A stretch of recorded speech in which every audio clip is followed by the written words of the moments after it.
Aditya L1 यानी कि सूरज, और इसी सूरज को स्टडी करने के लिए इसरो ने फाइनली लॉन्च कर दिया है आदित्य एल1 को। ये भारत का सन पे किया जाने वाला पहला मिशन होगा जो सन की स्टडी करेगा।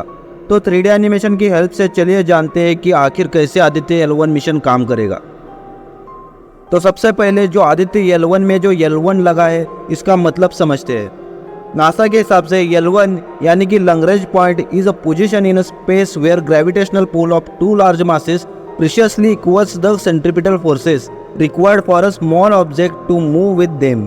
चले मैं इसको सिंपल करके बताता हूँ। जब भी कोई ऑब्जेक्ट हम स्पेस में भेजते हैं तो कुछ डिस्टेंस तक अर्थ इस पर ग्रेविटेशनल पुल लगाएगी और अपनी तरफ खींचेगी। मान लो हमने एक ऑब्जेक्ट स्पेस में छोड़ दिया।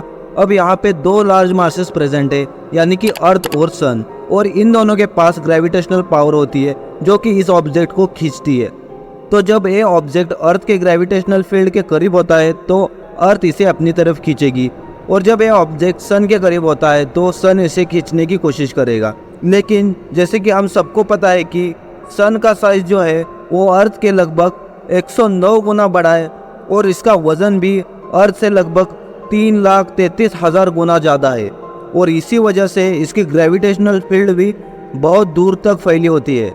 और इसी वजह से अर्थ के नज़दीक और सन से और थोड़ा दूर एक पॉइंट होता है जहाँ पे अर्थ का ग्रेविटेशनल पुल और सन का ग्रेविटेशनल पुल एक दूसरे को कैंसिल आउट कर देते हैं, और इसे ही लैग्रेंज पॉइंट बोलते हैं। जब इस पॉइंट पे कोई ऑब्जेक्ट रखा जाएगा तो इसे ना अर्थ की ग्रेविटी अपनी तरफ खींच पाएगी और ना ही सन की ग्रेविटी खींच पाएगी।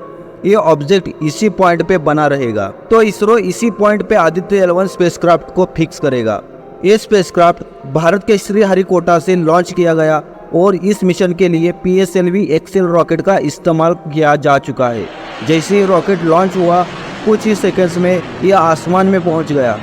यहाँ पे पहले स्टेज में सॉलिड फ्यूल का इस्तेमाल होता है, जिसके साथ 6 PSMO मोटर्स भी लगे होते हैं। सबसे पहले PSMO मोटर्स अलग हो जाते हैं, और कुछ देर बाद स्टेज 1 अलग हो जाता है और दूसरा स्टेज शुरू हो जाता है। कुछ टाइम बाद रॉकेट की हीट शील्ड भी अलग हो जाती है। जल्द ही दूसरा स्टेज भी खत्म हो गया और तीसरा स्टेज शुरू हो गया। इस स्टेज में प्रोपल्शन मॉड्यूल ऑन होता है और स्पेसक्राफ्ट को अर्थ के ऑर्बिट में सेट कर देता है। अब ये स्पेसक्राफ्ट लगभग 18 दिनों तक 5 बार अर्थ को ऑर्बिट करेगा अपनी वेलोसिटी बढ़ाने के लिए, और उसके बाद ये सीधा ट्रांस एल1 ट्रैजेक्टरी में चला जाएगा, और लगभग 110 दिनों तक ये इसी ट्रैजेक्टरी में ट्रैवल करेगा।